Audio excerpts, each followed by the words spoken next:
Hello and welcome to World Talks on TVP World with me, Ashim Kumar. As war continues to devastate Ukraine, the Vatican is once again stepping forward with offers of mediation. Following US Secretary of State Marco Rubio's visit to Rome, discussion has reignited over the Holy See's potential role in hosting Ukraine-Russia peace talks, with Pope Leo XIV pledging to make, quote, every effort for peace, and Cardinal Zuppi leading diplomatic efforts.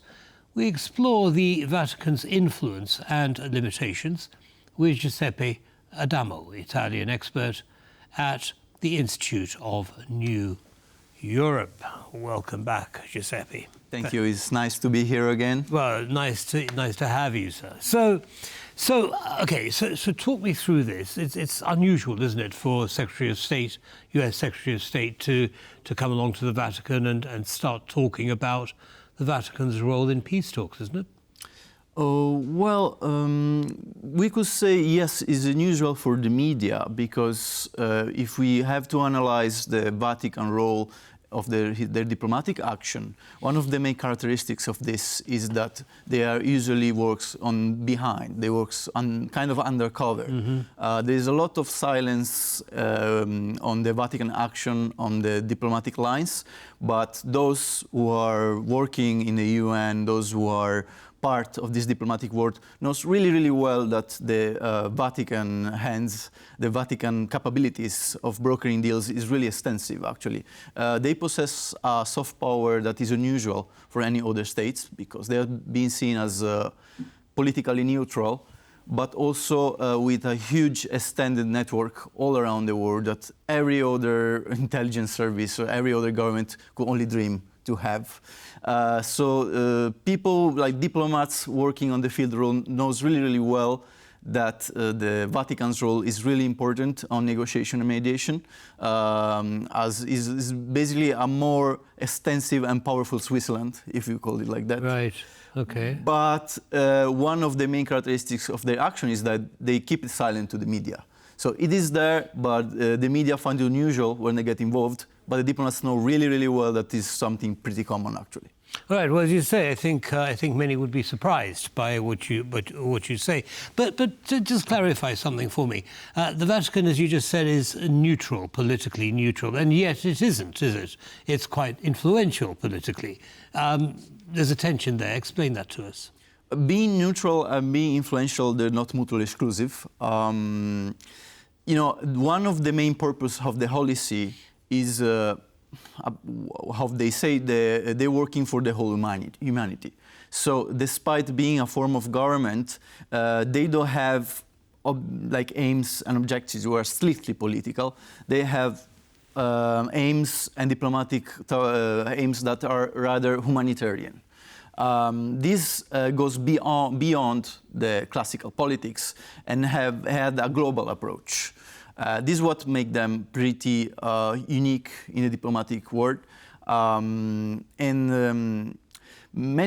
of the action, many of the deals were brokered between Ukraine and Russia and between other conflicts in the world. We could think about, for example, Pope Francis' role in Africa, preventing a civil war.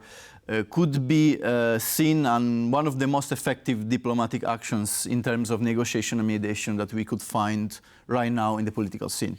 Understood. So are you suggesting then that Pope Leo's approach to the papacy is going to be similar in terms of being more proactive in world events, or will it be as it's always been? It's just been undercover in the past and now it's a bit more out there. Well, this is a really good point to think about. I think we have to start from the fact that Pope Francis had a different approach and a different personal ideas regarding ongoing conflicts. If we think especially about the Ukrainian-Russian conflicts, Pope Francis had been always undertaking a really dialogue approach, a really balanced approach that has been seen as controversial many times.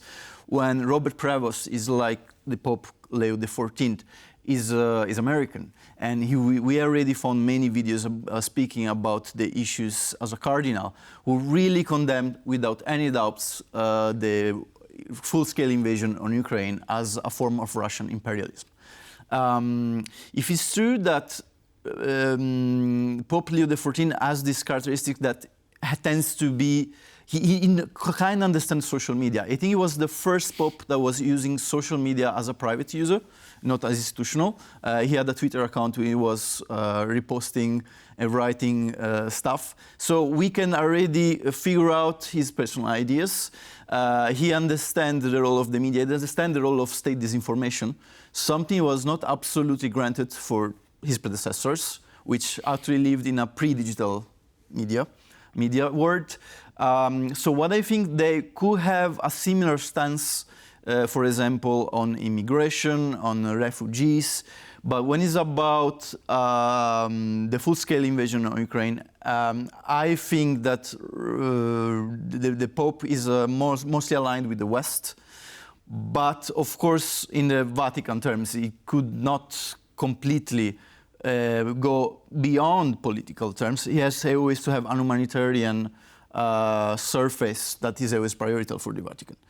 I can give you, for example, really interesting news that nobody knew about, but the Azovstal deal that was brokered a few years ago between Ukraine and Russia for the hostage, that was fully brokered by the Vatican, well, fully mediated by the Vatican in Vienna, in the UN. The media went silent about it, and that is the strength of the Vatican, the strength of the Holy See. Be effective and be silent. Working undercover.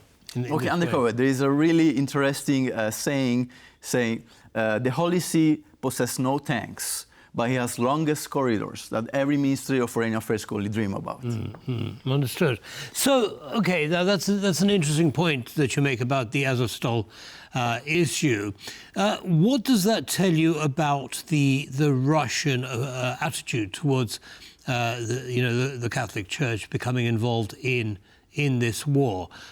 Because let's not forget that there is, of course, an Orthodox Russian Church as well, which is close to Putin's administration. How does that kind of dynamic work? It's not a secret that the Russian Orthodox not only is close to Putin views, but is pretty often a tool of Russian diplomacy. For example, he was a strong intermediator between the talks between, for example, North Korea and Russia. A few years ago, there is an Orthodox Russian church in the middle of Pyongyang. That's not something everybody knows. So the Russian Orthodox Church is seen as one of the, let's say, spiritual arms of the Kremlin regarding diplomatic affairs. So it's not even worth to mention regarding peace talks, because I think they won't get involved in any way. Russian interests on getting a peace deal is pretty controversial. Until they are advancing on the field, they won't be interested, from my point of view, to get any peace deal. They would rather to get it delayed as much as they could, as we've seen they have been absent in Turkey. I don't think that the Vatican get involved in these terms could be something completely new, because they already, as I say, they already got involved behind the scenes. I'm actually pretty curious if the proposal of Cardinal Parolin to get the Holy See as a seat for mediation between the parties could be accepted by the United States, Russia, and Ukraine.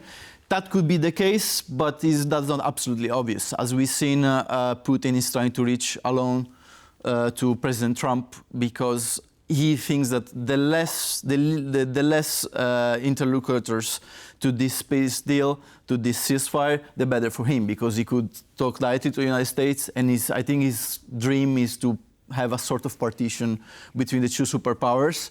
Let's see what's going to be the role of the Holy See. Let's see what's going to be the role of Europe. Let's see how much all these people together, the Holy See, Europe, and Ukraine, will be able to lobby to get a seat in this peace talks is going to be difficult. Right. Well, moving away slightly from the peace talks, one of course, the war crimes that the Russian government has committed is stealing children from Ukraine and taking them to Russia. Do you anticipate a bigger role for the Church in getting those children back to Ukraine? I think that could be actually the case. As mentioned, the main aim of the Holy See diplomacy is a form of humanitarian action, is try to prevent conflicts, is trying to save lives, is trying to promote lives in every form all around the globe. Is humanitarian, is universal. So I won't be surprised is that if one of the main talks, if the Vatican will be a mediator, if it's not already behind the scene, would be try to getting these kidnapped children back to Ukraine, to find a form of deal, to stop the massacre, to stop the civilian deaths, of any form of humanitarian help for the civilian population. We already know that the Caritas is present in Ukraine, that the Church is giving humanitarian help to those in need in every part of the world. So I think, yes, I think this will be one of the main talks from the Holy See perspective. Understood. Now, in terms of President Zelensky, in 2022, Pope Francis approached him and offered a similar platform, if you like, where the Holy See could negotiate or mediate between the two sides. President Zelensky wasn't particularly excited by that idea then. What's changed? The Pope changed. I think Zelensky wasn't happy about it because of the Pope controversial remarks about NATO barking at the doors of Russia, about, Pope Francis has always had a really, because he had, let's say, a globalist, third worldist point of view. He came from Argentina, he came from, let's say, a place that had, to some degree, in his environment, a form of distrust toward the West, a form of distrust toward the American way of thinking and action. So this could have been touching Zelensky in a negative way, but now we have an American Pope. Now we have somebody who has personal, completely different view. But he's also spent much of his life in Peru, hasn't he? Yes, he does, but as we have seen by his remarks, he condemned Russian imperialism. This could be a game changer. As far as speaking the same language as Zelensky does, this is absolutely a game changer. And I think that the Roman Curia, I think Cardinal Parolin, who is a really good diplomat, this is the guy, the Secretary of State, this is the Minister of Foreign Affairs of the Holy See, is the one who brokered a deal with China. Was seen as controversial, but he is, from the diplomatic point of view, a really difficult deal. Can you imagine dealing with the Chinese government to appoint bishop? That's a really tough material. That's that's for hardcore diplomats. I think he will adjust to the Pope new line, and I think it will be a game changer in relation to the talks with Ukraine. And there are already rumors saying that one of the first pastoral visits of the new Pope will actually be in Kiev. Let's see. Okay. Well, we see that Russia's dragging its feet when it comes to peace talks. Do you think Pope Leo will be able to kind of improve on the situation as it is? In other words, will President Putin come to the negotiating table when he hasn't shown any interest in doing so far?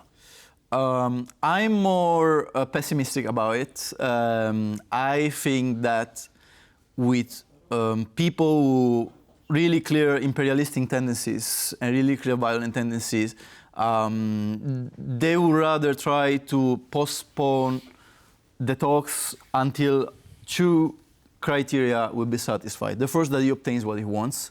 The second, that is something we kind of wish, is in a difficult situation on the battlefield.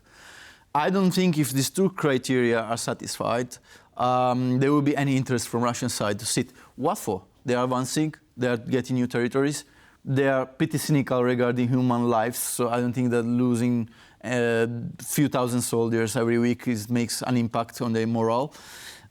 So until these two criteria are not satisfied, and I think that the Americans are getting there. I think they're slightly understanding that they're being played a little bit. Understood. And they have to resort to more hardcore way of action. I think there will be no interest. Well, we shall see what happens in the conversation between Trump, Putin, and Zelensky tomorrow. Giuseppe Adamo, thank you very much indeed for coming and sharing your analysis with our audience. Thank you a lot. Have a great day. Thank you. And that brings us to the end of this episode of World Talks. Don't go away, though. Lots more coming up. Goodbye.